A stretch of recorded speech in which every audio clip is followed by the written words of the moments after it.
Good morning to all of you.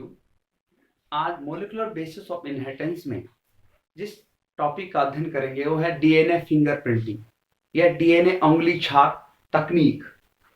Fingerprinting हमें पता है कि हम किसी भी व्यक्ति को पहचानने के लिए फिंगर या अंगूठे का हम प्रिंट लेते हैं जो कि यूनिक होता है।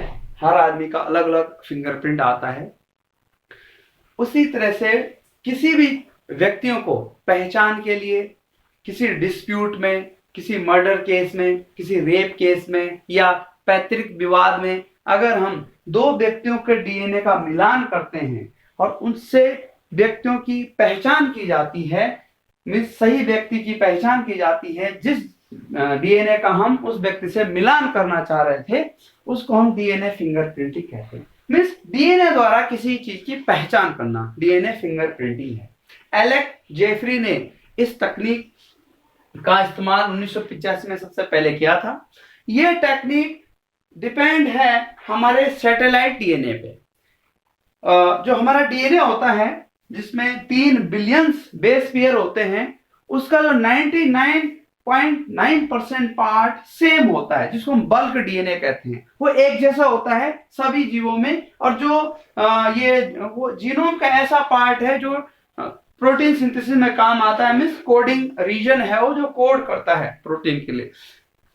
बट जो 0.1% है वो डिफरेंट है जिसको हम क्या कहते हैं, सैटेलाइट डीएनए कहते हैं। वो नॉन कोडिंग होता है, उसके कैरेक्टरिस्टिक्स हैं, उसमें पॉलीमॉर्फिज्म पाई जाती है। मीन्स अलग अलग जो इंडिविजुअल्स हैं ह्यूमन बीइंग के, उनमें उसके अलग अलग सीक्वेंस पाए जाते हैं। म्यूटेशन के कारण पॉलीमॉर्फिज्म हो सकती है। पॉलीमॉर्फिज्म हम समझ सकते हैं कि ये सीक्वेंस चल रहा है। एग्जाम्पल के लिए ATTTC, लेकिन दूसरे इंडिविजुअल में यहाँ पे AATTC मीन्स यहाँ पे पॉलीमॉर्फिक हो गया, डीएनए यहाँ पे क्या हो गया, चेंज हो गया। और तीसरी इसकी खासियत है ये रिपीटेड इसमें डीएनए के सीक्वेंस पाए जाते हैं। किसमें, सैटेलाइट डीएनए में। रिपीटेड डीएनए, बहुत ज्यादा रिपीटेड डीएनए पर इंडिविजुअल्स रिपीटेड डीएनए पाए जाता है। एक इंडिविजुअल में रिपीटेड डीएनए है, एग्जांपल के लिए GCCCTC, और इस तरह के रिपीटेड डीएनए इस इंडिविजुअल फिर दोबारा GC, कहीं पे रिपीटेड डीएनए सीक्वेंस इसमें पाए जाते हैं। सैटेलाइट डीएनए दो प्रकार से हम इसको समझ सकते हैं, एक माइक्रो सैटेलाइट और एक मिनी सैटेलाइट। माइक्रो सैटेलाइट में जिसमें शॉर्ट टैंडम रिपीट्स होते हैं 2 से 6 बेस पेयर तक, और मिनी सैटेलाइट में VNTR variable number of tandem repeats होते हैं, वो होते हैं 10 से लेकर 60 बेस पेयर तक। इन्हीं VNTR से हम डीएनए फिंगरप्रिंटिंग का यूज, इन्हीं VNTR का यूज हम डीएनए फिंगरप्रिंटिंग में करते हैं। इसी से हम पहचानते हैं अलग अलग व्यक्तियों का डीएनए, VNTR, जो कि मिनी सैटेलाइट डीएनए हम उसको कह सकते हैं। एग्जाम्पल के लिए कोई हमने सैंपल ले रखा है, किसी भी चीज का सैंपल हो सकता है, ये ब्लड का हो सकता है, सीमेन का हो सकता है, लार का हो सकता है, बाल का हो सकता है, और हमें दो व्यक्ति मिले हैं A और B। ये सैंपल है, ये हमारे पास सैंपल डीएनए है। A और B दो हमारे पास व्यक्ति मिले हैं। जब हमने डीएनए फिंगरप्रिंटिंग की तो जो इसका जो मिलान हुआ वो B से हुआ, इस सैंपल के मिलान B के VNTR से हुआ। तो दैट मीन्स जो B है वही सस्पेक्ट है, चाहे वो पैतृक विवाद हो, चाहे वो कोई भी फॉरेंसिक अदर केस हो, तो ये B सैंपल है। इसका मतलब सस्पेक्ट जो हम ले रहे थे वो B है। डीएनए फिंगरप्रिंटिंग के लिए जो टेक्निक यूज होंगी, सेंट्रीफ्यूगेशन की टेक्निक यूज होगी, जब बल्क डीएनए को हम सैटेलाइट डीएनए से अलग करेंगे सेंट्रीफ्यूगेशन द्वारा। उसमें क्या है, जो बल्क डीएनए और सैटेलाइट डीएनए, बल्क डीएनए अगर हम स्टार्टिंग में देखें तो जो हमारा क्रोमेटिन होता है वो 2 प्रकार का होता है, यूक्रोमेटिन और हेटेरोक्रोमेटिन। यूक्रोमेटिन हमारा एक्टिव पार्ट है, हेटेरोक्रोमेटिन इनएक्टिव पार्ट है, इनएक्टिव। तो जो अक्रिय रीजन है हेटेरोक्रोमेटिन इनएक्टिव पार्ट है, वही सैटेलाइट डीएनए है, उसको हम समझ सकते हैं। जो एक्टिव रीजन है वो हमारा बल्क डीएनए जो हमारे प्रोटीन सिंथेसिस कर रहा है।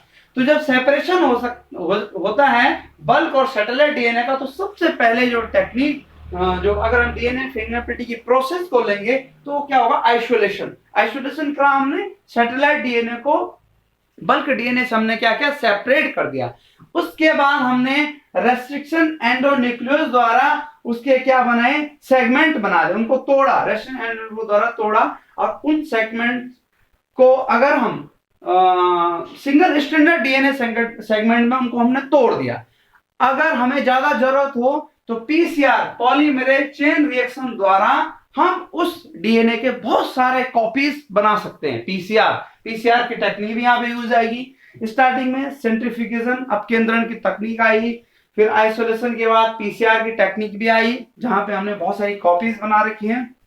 फिर हमने उस जो हमारे पास जो डीएनए सेपरेट होके रेस्ट्रिक्ट हो रखा था, जो जिसको सिंगल स्टैंडर्ड डीएनए में तोड़ रखा था रेस्ट्रिक्शन एंडोन्यूक्लियर एंजाइम द्वारा, उसका हमने इलेक्ट्रोफोरेसिस कराया, इलेक्ट्रोड की सहायता से उसको सेपरेट किया। तो सेपरेट करने में क्या होगा कि वो जो हमारे पास इलेक्ट्रोड है वो भारी भारी भारी हल्के हल्के वाले आगे चले जाएंगे, और भारी और हल्के जो हमारे पास स्ट्रैंड है डीएनए के वो सेपरेट हो जाएंगे।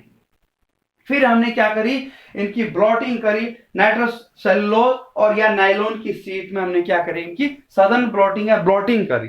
ब्लॉटिंग द्वारा फिर हमारे पास कुछ वीएनटीआर के प्रोब्स होते हैं, लैब में बनाए हुए प्रोब्स होते हैं, उनकी सहायता से हमने जो हमारा डीएनए जिसका हम इलेक्ट्रोफोरेसिस ब्लॉटिंग कर रहे थे उससे हमने उसका मिलान किया, और मिलान करने के बाद क्या होगी, लास्ट में पहचान होगी। जिस डीएनए से जो हमारे डीएनए प्रोब से मिलान हो गया तो समझ लो कि जो हम डीएनए डिजायर ढूंढ रहे थे, जिसका हम फिंगरप्रिंटिंग करना चाह रहे थे, उसकी फिंगरप्रिंटिंग हो गई। कुल मिलाकर हमारे जो वीएनटीआर है, वीएनटीआर अगर मिल गए तो समझो डीएनए फिंगरप्रिंटिंग होगी। वीएनटीआर डीएनए फिंगरप्रिंटिंग का सीधा संबंध वीएनटीआर से है, variable number of tendon repeat से। वो हर इंडिविजुअल्स में स्पेसिफिक होते हैं, variable number of tendon repeat her individuals के अलग अलग होते हैं, मींस रिपीटेड सेगमेंट्स डीएनए में पाए जाते हैं।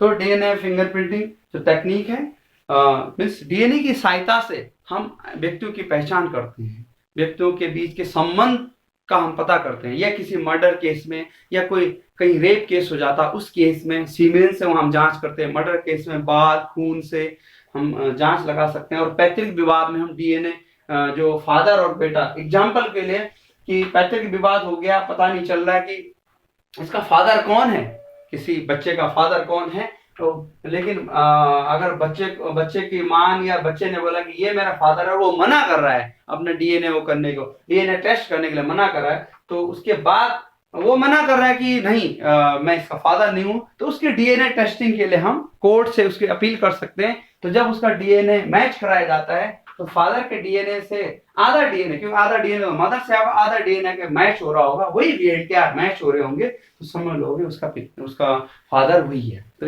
इन केसों में भी डीएनए फिंगरप्रिंट टेक्निक का यूज होता है। मींस एप्लीकेशन का रेप केस में है, मर्डर केस में है, पैट्रिक डिस्प्यूट में, अदर चीजों में भी क्या है इनका एप्लीकेशन है। एग्जाम्पल के लिए कहीं किसी व्यक्ति की मृत्यु हो जाती है, कोई आपदा में, दैवीय आपदा में किसी व्यक्ति की मृत्यु हो जाती है, पता नहीं चलता है कि कितने व्यक्तियों की, बहुत सारे व्यक्तियों की अगर मृत्यु हो गई है, हम उनसे क्या कर सकते हैं, उनके डीएनए सैंपल हम ले सकते हैं। डीएनए सैंपल लेके फिर हम उनके परिवार वालों को बता सकते हैं कि ये डीएनए सैंपल हमारे पास हैं, जिनको सस्पेक्ट लग रहा हो कि हमारे किसी जो क्लोज रिलेटिव की मृत्यु हो चुकी है, यहाँ पे वो थे और उनकी मृत्यु हो चुकी है, तो हम उनके डीएनए सैंपल मिलाएंगे। अगर डीएनए सैंपल मिल जाएंगे किसी फैमिली वाले के, क्लोज रिलेटिव के या फैमिली वाले के, उनसे, तो हम मान सकते हैं वो व्यक्ति वहां था।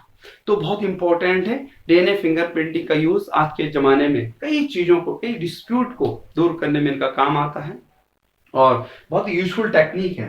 एक बात मैं कहना चाहूंगा कि डीएनए फिंगरप्रिंटिंग, जो डीएनए के जो वीएनटीआर्स होते हैं, ट्विंस के अलावा, ट्विंस में कौन से, मोनोजाइगोटिक ट्विंस, एक ही जाइगोट के डिवीजन से जो ट्विंस बने, उनमें केवल ये वीएनटीआर्स लगभग समान होते हैं। बाकी हर इंडिविजुअल्स में ये वीएनटीआर सेपरेट होते हैं। जो 0.1% सैटेलाइट डीएनए के अंदर जो वीएनटीआर आते हैं वो सेपरेट होते हैं, और वही व्यक्तियों के बीच पर्सन टू पर्सन जो डिटेक्शन, पहचान में काम आते हैं। तो आज के वीडियो में हमने डीएनए फिंगरप्रिंटिंग, उसकी तकनीक और उसका जो एप्लीकेशन है, क्या क्या उसका उपयोग है मानव जीवन में, वो पढ़ा। अगर आपको वीडियो अच्छा लगे तो वीडियो को लाइक करें। Thanks for